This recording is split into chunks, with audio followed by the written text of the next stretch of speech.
Olá. Na entrevista de hoje, nós vamos falar sobre um setor vital para a economia da maior cidade do país, bares, restaurantes e lanchonetes. Só na cidade de São Paulo, esse setor movimenta 31 bilhões e 900 milhões de reais por ano. É um valor superior ao PIB de estados como Amazonas e Pará, por exemplo. E emprega mais de 372 mil pessoas na capital, respondendo por 6% de todos os trabalhadores da cidade. Para falar sobre os desafios, as oportunidades e o futuro desse setor, nós recebemos hoje o advogado Percival Maricato. Ele acaba de ser eleito e empossado presidente do Conselho da Abrazel São Paulo, associação do setor. Militante há décadas na área, Percival é uma das vozes mais respeitadas na defesa de empresários e trabalhadores da gastronomia. Olá, muito boa noite, doutor Percival. Boa noite. Tudo bem com o senhor? Nos ouve Tudo, bem? tudo bem. Já estou ouvindo bem, vamos começar. Vamos lá. Doutor Percival, já fiz uma introdução aqui. E aí é o seguinte: o setor de bares, restaurantes e lanchonetes movimenta 31,9 bilhões de reais por ano só na cidade de São Paulo. Emprega 372,8 mil pessoas, além da economia. Qual a importância desse setor para o empreendedorismo e para o turismo no Brasil? Ele é muito importante porque ele presta um serviço essencial. Quando as pessoas viajam, por exemplo, vão, ou mesmo que trabalham e precisam almoçar, jantar, ou se divertir, o bar ou o restaurante é o lugar ideal. Sempre existe algum nas proximidades e que são acessíveis. E eles geram empregos, eles geram tributos, eles movimentam a economia, às vezes são a única luz que tem em determinada rua. É sabido que gastronomia e vida noturna são duas das principais, no caso de São Paulo, as principais atrações turísticas, tanto para os turistas domésticos como internacionais. É interessante, né? Eu morei 8 anos aí em São Paulo, né? E eu Sim. costumo dizer que em São Paulo, se você sair para jantar ou para lanchar 365 dias do ano, você ainda não consegue conhecer, né, nenhuma parte de todos os locais, né, que existem em São Paulo para experimentar, né? É uma tentação gastronômica, É uma não é verdade? verdade. São 50 cozinhas, mais de 50 tipos de cozinha do mundo todo, de todos os estados do país. É uma fábula, enfim. Só hoje a Folha de São Paulo, por exemplo, lançou um caderno, um guia gastronômico, como os grandes jornais costumam lançar, e tem 936 opções de bares e restaurantes. E esses Meu Deus. considerados melhores, né? Os melhores, porque tem ainda os outros milhares aí pela cidade. Eu não sei se o senhor vai concordar comigo, né? Porque eu moro no Rio de Janeiro e aqui a gente é bem mal servido. Tem um ou outro bom restaurante, mas em geral não existe um padrão de qualidade como o de São Paulo. E aí o que eu observo, né, é que em São Paulo, como existe essa competição muito grande, né? Todo mundo quer ser bom. Então, a padaria é excelente, o restaurante é excelente, a lanchonete é excelente. Todo mundo quer ser bom para fidelizar o cliente, né? Então, assim, uma Sem dúvida. competição muito saudável, né? A concorrência ajuda, todo mundo quer aparecer, todo mundo quer o cliente. E quem não consegue o cliente, evidentemente, tem que fechar as portas, porque os custos também são elevados, né? São uma multiplicidade de custos muito grande. Enfim, e um dos maiores problemas que tem no setor, aliás, no país, é que o mercado consumidor é muito restrito. 15% das famílias brasileiras ganham mais de R$ 5.000, que digamos, quem ganha R$ 5.000 tendo que pagar plano de saúde, prestação da casa ou aluguel, essas coisas todas, ele consegue, quando muito, ir numa pizzaria e dividir ainda o Guaraná com o filho para não gastar muito. Infelizmente, esse é um drama que a gente sofre. Ninguém sofre tanto com a perversa distribuição de renda no país do que bares e restaurantes. Acho que todas as empresas do Brasil têm esse problema, né, de um Sim. mercado de consumo muito restrito, mas os bares e restaurantes mais ainda, porque eles são considerados uma coisa muitas vezes supérflua, né, um prazer que se pode ter na vida. Não é uma necessidade, como às vezes é o plano de saúde. Sim. Agora, mesmo assim, né, doutor Percival, mesmo essa pizza, em geral, é uma boa pizza, né, em São Paulo. Sim, É sempre, né? a gente tem caprichado nisso. A concorrência é terrível. Quantas pizzarias mais ou menos tem em São Paulo? Existe esse dado? Olha, tem estatística que tudo é muito difícil, porque a cidade é praticamente é um país, né? São mais de 12 milhões de habitantes, mas pelo que as pessoas têm de uma pesquisa pragmática, aí é mais de 5 mil, né? Distribuída pela cidade toda, e algumas de qualidade mesmo, né? Muita gente é italiano aqui, fica admirado com a qualidade da pizza paulista. E os melhores cada vez mais, porque agora o pessoal já capricha na farinha, não é mais aquela farinha que você encontra em qualquer lugar. Há muitas Sim. farinhas que são, às vezes, importadas ou qualificadas, e as pizzas ficam mais leves, mais saborosas, e isso é bom para todo mundo. Dá água na boca só de falar, porque aqui no Rio é difícil, viu? Tem uma outra, agora tem a Camelo já tem aqui, Brás, mas é uma outra. Bom, vamos lá, doutor Percival, o setor responde por 6,1% dos ocupados em São Paulo e tem 23.092 estabelecimentos formais. Por que a sociedade ainda trata bares e restaurantes como lazer e não como um pilar da economia local? Olha, eu acho que, primeiro, esse número está subestimado, tem muito mais estabelecimentos em São Paulo. Segundo, eu acho que esse é um problema que era muito mais grave antigamente, porque o empresário de bar ou restaurante não era nem considerado empresário, né? Era um dono de botequim, se falava. Hoje a sociedade já entende que é um setor empresarial, uma grande parte da sociedade, ela sim reconhece o setor como um dos pilares da economia. Ela emprega uma fábula de gente. Se você colocar empresários, funcionários, entregadores, essas coisas, você vai chegar a 6, 7% da população brasileira envolvida e sobrevivendo diretamente desse setor. Então, ele é relevante, mas as pessoas acham que empresas são grandes empresas, né? Muitas. E o papel da Brasel foi fazer o próprio empresário do setor tomar consciência de que ele é empresário, das suas obrigações, dos seus direitos. Com o tempo, a gente resolverá esses desentendimentos. Bom, o senhor assumiu em 10 de agosto a presidência do Conselho Consultivo da Brasel São Paulo.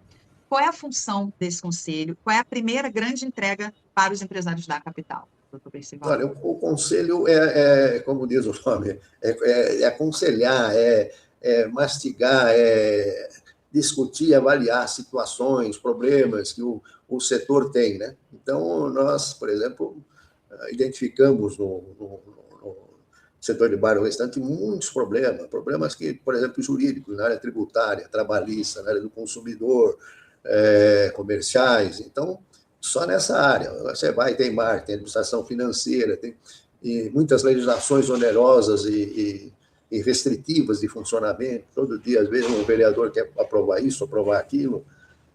Aqui em São Paulo, a gente vê isso toda hora. Então, o conselho, ele seria uma conscientização. Acho que o principal papel é conscientizar a população, conscientizar os empresários, conscientizar os políticos, para remover obstáculos, para que ele possa se desenvolver, né? Gastronomia e vida noturna, que se faz em bares, ele também é muito fundamental para a qualidade de vida da população, porque as pessoas precisam, às vezes, se encontrar com os amigos, falarem uma com a outra, sair de trás da internet, né? E reforçar laços de amizade, prazeres, como a gastronomia dá. Então, ele tem importância nisso tudo. E esperemos que continue assim. Doutor Percival, como é que o senhor pretende conduzir a gestão desse conselho em temas como reforma tributária, NR1, Simples Nacional e mão de obra? Pois o Conselho ele já saiu com praticamente 70 lideranças apoiando, e o que nós esperamos é isso, que essa soma de forças ajudem a enfrentar esses problemas, porque quanto mais coisas se exigir de um bar ou restaurante, mais caro ele fica, e menos acesso a população pode ter, porque, como eu falei, a renda média do brasileiro, a discussão de renda é perversa, o consumidor geralmente ganha pouco, né? Em geral, a maioria dos brasileiros ganha pouco, e quanto mais legislações onerosas forem opostas ao desenvolvimento do setor, mais esse custo sobe, menos clientes o restaurante tem e mais estabelecimentos fechando, desempregando, existe. Isso é uma espécie de uma roda viva aí que o Conselho, então, vai ajudar, não só a tentar interromper o crescimento de legislações onerosas e restritivas, né, problemas, como vai tentar qualificar ainda mais a gastronomia, a vida noturna, para que ela possa ser menos onerosa, oferecer prazeres à maior parte da população, chegar até o consumidor, às vezes, que não tem uma renda tão elevada, tornar mais alegre as cidades, né? As cidades que são alegres, que são mais felizes, atraem mais turistas, atraem mais pessoas para sair às ruas. Temos que enfrentar certos dramas. Aqui em São Paulo, mais de 70% da população tem medo de sair às ruas. Então, enfrentar problemas como esse para, né, facilitar o desenvolvimento dos estabelecimentos, a atração de turistas e assim por diante. Um ponto também interessante, né, que, assim, a vida, né, em São Paulo, ela não para, né, é uma coisa como Nova York, né, então você tem muitos restaurantes que ficam abertos à noite, muitas lanchonetes, né, onde o pessoal vai depois na minha época se falava balada, não sei como é que se fala hoje em dia, aí o pessoal é depois da balada, né, New Dog, Joaquim, eu nem sei se ainda existe, mas imagino que sim, e são lanchonetes que ficam abertas, né, assim, a noite inteira, quer dizer, a quantidade de empregos, né, é imensa, porque muita gente ainda tem, né, esse turno da noite, né, como oferta de trabalho também, né? Esse é um ponto positivo.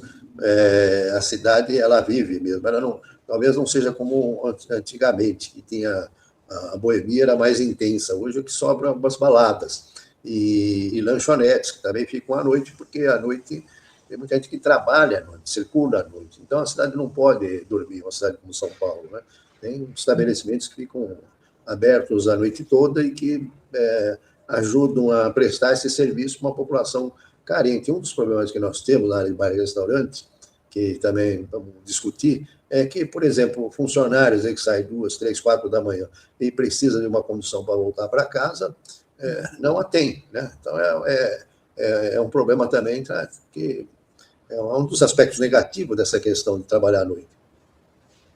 Verdade. E aí também tem que eu comentei na outra pergunta sobre a questão da NR1, né? A questão das É transtornos uma, mentais, né? Que aí tem pânico, ansiedade, né? Entram muitos outros fatores, né? esse Que tem que ser cuidado.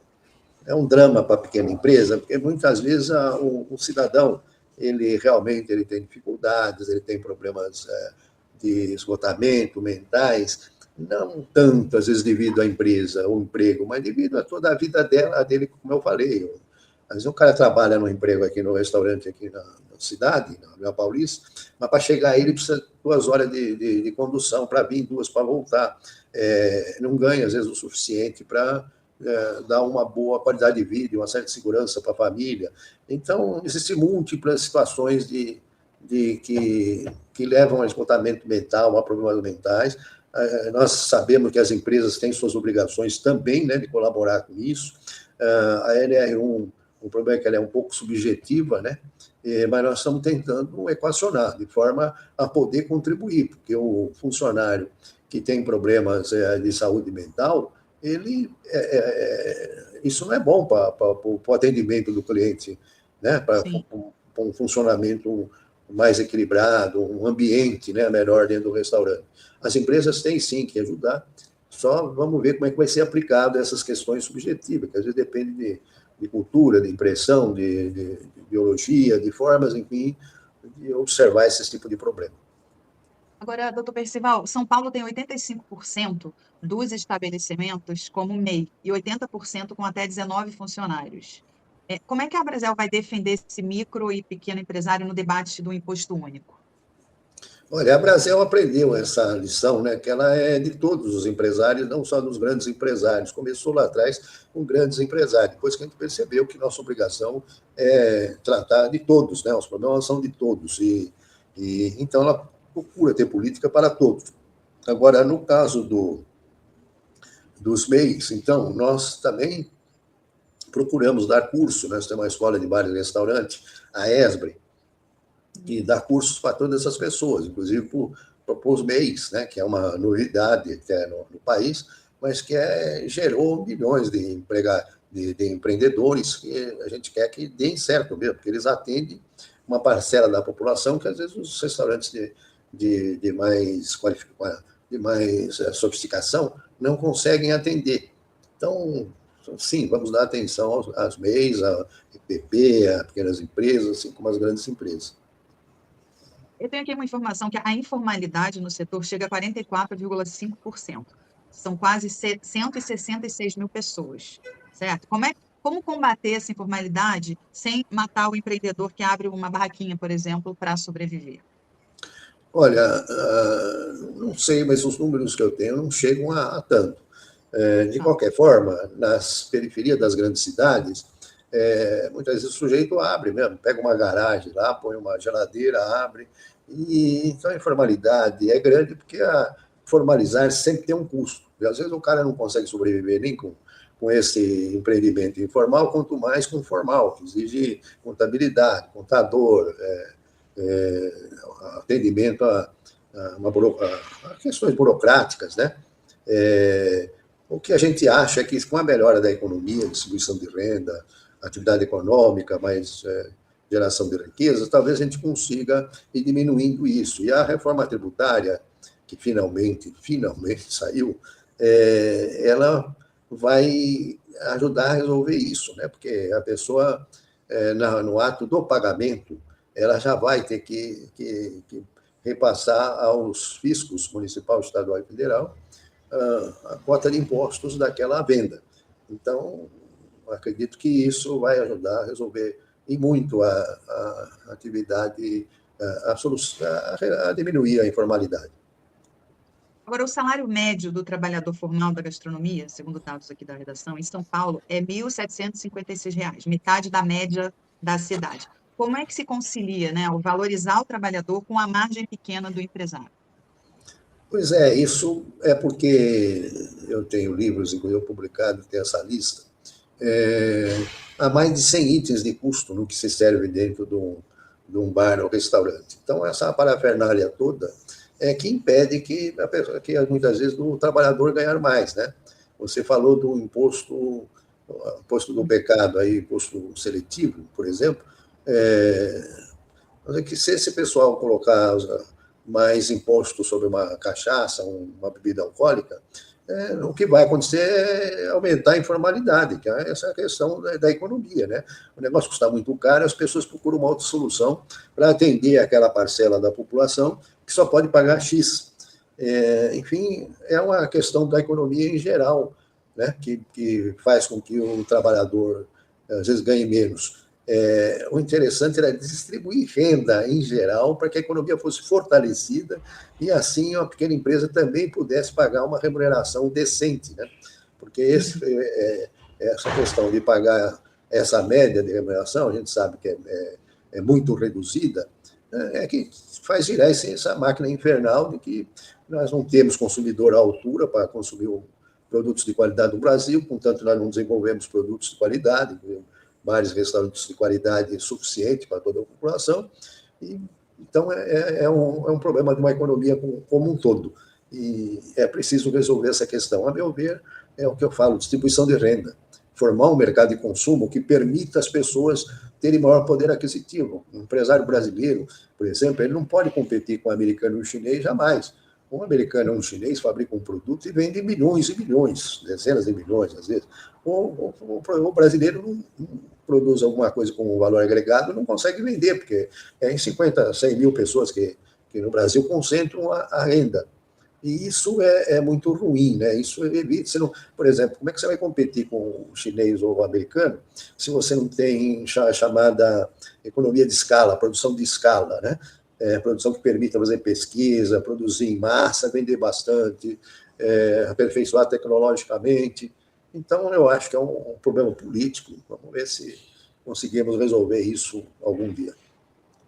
Doutor Percival, no primeiro semestre de 2025, São Paulo criou 1.228 vagas formais no setor, né? E 60% foram ocupadas por mulheres. O setor é uma oportunidade real de ascensão social ou ainda são empregos precários, assim? Olha, tem empregos bons e tem empregos precários, né? Ainda se podia falar de uma outra coisa que é a educação profissional.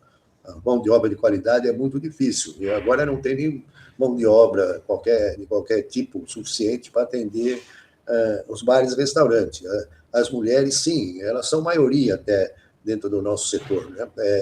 Elas é uma oportunidade de trabalhar num setor que é mais acessível. Outra característica é o primeiro emprego, é um setor que realmente mais gera primeiro emprego para os jovens que querem entrar na atividade produtiva. Mas como eu digo, para nós é ótimo que as mulheres entrem e que elas ganhem cada vez mais espaço. A mulher precisa se impor, ela não pode permitir retrocessos, né? Como às vezes aparece aí, mas a mulher ela tem que ser do lar, ela tem que produzir, ela tem que lutar pelo seu espaço, ela tem que, sim, tem que ter direito a voto, né? Uma coisa que foi conquistada há pouco tempo, né? Muito sacrifício aí de algumas pessoas que conseguiram fazer com que a mulher se tornasse independente. Isso para nós é bom, é uma mão de obra produtiva, isso dá autoestima, enfim, as mulheres se encaminham para ser iguais aos homens, né, em termos de Inclusive, em trabalho. São Paulo tem chefes, né, chefes de cozinha maravilhosas, né, que são donas aí de restaurantes que estão figurando entre os melhores, né, da cidade, né? Elas competem, né, com os homens e têm que continuar competindo. Isso é uma luta que elas têm que desenvolver. Como eu falei, não permitir recuo, não permitir atrasos, não permitir abusos do conservadorismo, né, que muitas vezes acha que a mulher é do lar, né? Quando eu era jovem, era muito difícil a gente ver as mulheres tão protagonistas nas diversas áreas, cultura, arte, produção, empresa, e agora, felizmente, elas superaram essa parte e são empreendedoras também, com a mesma competência, e são chefes, né? A gente tem muito aqui na Brasel, nas diretorias sempre tem 40%, 50% são mulheres. Né? Que legal. Que legal. Agora, 90% dos empresários, doutor Percival, dizem que está difícil contratar, né? Falta gente ou falta condição de trabalho para atrair gente para a cozinha? Não, está havendo grandes mudanças no mundo do trabalho e tem faltado gente mesmo, né? Como você falou, nossa remuneração não encanta ninguém, né? A remuneração média paga. E apareceram certos empregos que dão um pouco mais de liberdade. Às vezes o cara trabalha até mais, mas tem muito mais liberdade, como, por exemplo, o Uber, né? O entregador. Esses caras querem, de repente, não trabalhar quarta-feira, que é o aniversário da mulher, ou querem ir uma hora pegar uma praia, ou coisa parecida. Tudo é possível. E no bar ou restaurante, não, né? Você trabalha de segunda a sábado, sexta, sábado, e trabalha um horário 8 horas por dia. Se botar mais uma ou duas para ir para voltar, a pessoa realmente trabalha muito e não é uma atividade, digamos, agradável, né? Então, temos que resolver esse problema. Aí tem tanto problema, né? Por que o cara demora 1 ou 2 horas? Porque, em vez de lá atrás já se privilegiar o transporte público, metrô, trem, essas coisas, privilegiou-se uma cidade do automóvel. Então, ela é toda desagradável, né? Os empregos foram jogados, os trabalhadores foram jogados lá na periferia. Eles levam, então, muito tempo. Aí tem que competir com o automóvel. Os ônibus não são, às vezes não cumprem horários, são muitos problemas. Né? Esse negócio de automóvel fez com que as calçadas ficassem pequenas, né? Inseguras. Bom, mesmo era ter, como temos em algumas cidades europeias, calçadas largas, arborizadas, onde as pessoas pudessem passear, a criança pudesse brincar, não tem nada disso. Tudo aqui é feito por automóvel. Então, mais uma vez, você vê que, às vezes, esse panorama geral é que atrapalha determinadas soluções que parecem isoladas do resto das coisas. Agora, doutor Percival, 51,2% das vagas criadas no Brasil em 2025 foram para jovens de 18 a 24 anos. Como é que a Brasel vai qualificar essa geração? Nós temos, como falei, a escola de bares e restaurantes, e temos em todos os estados, temos nossos congressos, onde a gente se preocupa com palestras de qualificação, né? Até porque nós necessitamos de uma mão de obra qualificada. E para nós é muito bom que os jovens estejam nos procurando, porque é uma forma de começar desde cedo a qualificar, a informar, colocá-lo num trajeto que futuramente será positivo. Muitos deles se tornarão empreendedor, que na nossa área é muito comum, né? Que o sujeito saia de trabalhador, de garçom, coisa parecida, e vá montar o seu próprio estabelecimento. Muitos foram para MEI, por isso que também a falta de mão de obra Sim, nos bares e restaurantes. Então, é uma grande oportunidade de empreendimento, de ser empreendedor, é entrar, às vezes, pela porta da cozinha, né? E sair pela da frente já como empresário. sim. Agora, doutor Percival, nos dias 15 e 16 de setembro vai acontecer em São Paulo o Salão da Abrazel. Qual é a importância desse evento para o empresário e o que o público vai ver de novidade? Esse evento, para nós, é fundamental importância, porque os franqueadores, as padarias, o supermercado, todos já tinham o seu salão, né, sua feira, e nós, apesar de sermos uma entidade com mais de 30 mil associados pelo Brasil, 27 seccionais nos estados, né, dezenas de regionais, nós não tínhamos um salão. O salão é onde os nossos fornecedores poderão expor novos produtos. Nós vamos discutir o restaurante do futuro, a cozinha do futuro, a evolução da tecnologia. Então, é um lugar onde o empresário de bar ou restaurante poderá encontrar múltiplas soluções para o seu dia a dia. Né? Ela vai concentrar essas atividades que antes estavam dispersas. Então, vai ser muito importante para a Brasel, tenho certeza que vai dar certo, e nós esperamos, então, que ele seja um sucesso. Certo. E olha, doutor Percival, o senhor tem uma trajetória profissional muito interessante. O senhor foi militante, né, estudantil na época da ditadura. Chegou a ser Verdade, preso em 68 no Congresso da UNE, né? é Lá na volta. verdade. O que daquela luta política trouxe para o senhor a visão que o senhor tem hoje aqui do nosso país? Ela continua a mesma. Né? Eu entrei na Faculdade de Direito da Universidade de São Paulo, sou advogado há 50 anos, inclusive. Estou na Brasil porque fui dono de muitos bares e restaurantes, adoro bares e restaurantes, era boêmio, né? Gosto de um chopp, de amizade, essas coisas. Mas também a Faculdade de Direito acentuou uma coisa: a gente ficava estudando direito, democracia, soberania, a questão da liberdade de expressão, desde a Revolução Francesa. E aí você entrar, de repente, começar a criar consciência, que você não pode abrir a boca, que você só pode falar o que os caras queriam, né? Contra eles nada, não podia nem fazer uma crítica. Às vezes tinha um caso de corrupção, não podia criticar o caso de corrupção. Às vezes tinha essa caso de submissão, eterna submissão aos Estados Unidos, em vez de ter um país soberano, desenvolvido por si mesmo, em vez de condicionado ao desenvolvimento dos demais. Então, eu acabei virando o que eles chamavam na época de subversivo. Por quê? Porque eu, e na verdade mais de 90% dos estudantes, nós éramos subversivos porque a gente pensava que tinha o direito de pensar e de se expressar. E mais ou menos começou por aí. Eu era do Centro Acadêmico 11 de Agosto, né? Aí eles caçavam nossos professores, eles queriam impor um rumo para o ensino que a gente não concordava, que era um ensino técnico apenas, né? Um ensino que aprendesse a gente falar, enfim, era um horror você viver de manhã até a noite sem poder se expressar, sem poder se reunir. Na hora eles quiseram acabar com o centro acadêmico, e foi por aí afora. Então eu me tornei mesmo um rebelde, fui processado 4 vezes pela Segurança Nacional, e infelizmente isso me ajudou a crescer muito. Né? Eu hoje sou de várias entidades, sou bem sucedido, tenho dezenas de placas de homenagem, fui eleito agora presidente do Conselho da Brasel, já fui presidente de honra também, e isso me deixa muito satisfeito. Enfim, eu segui minha consciência. Teve um preço caro, mas eu saí ileso, né? Eu estaria muito pior, eu acho, se eu tivesse recuado naqueles tempos. Sim, Então, sim. é por isso. Doutor Percival Maricata, a gente está chegando aqui ao fim do nosso papo. Eu quero agradecer muito pela sua participação. Vou te perguntar, assim, por último, se o governo federal ligasse hoje e pedisse uma medida para ajudar o setor, qual seria a sua primeira exigência?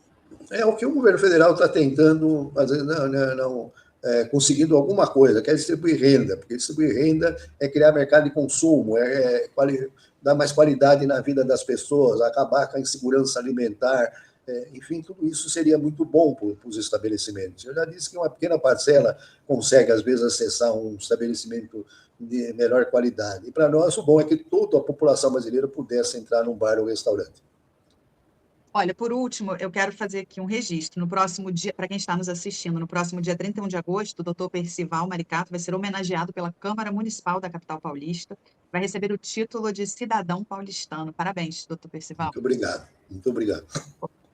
Então, quero agradecer pela sua participação. Até uma próxima. Muito obrigada, viu? Eu que agradeço a oportunidade. Muito obrigada. Boa noite.